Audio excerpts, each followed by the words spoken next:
YouTube monetization নীতিমালা বদল করেছে। ইউটিউবে কৃত্রিম বুদ্ধিমত্তা ব্যবহার করে তৈরি মানহীন ভিডিও বা এআই স্লপ এর বন্যা বইছে।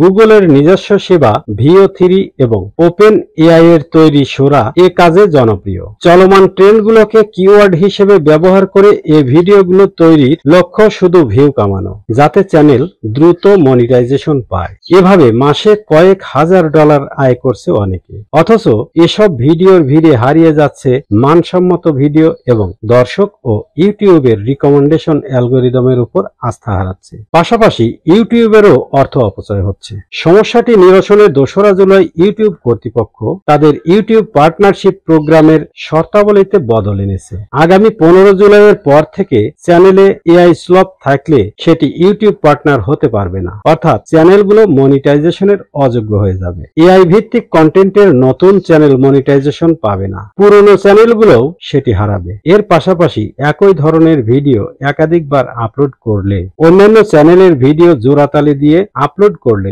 অথবা এআই ভয়েস ব্যবহার করলে সেসব কন্টেন্টকে রিপিটেটিভ ধরা হবে এবং চ্যানেলে মনিটাইজেশন থাকবে না।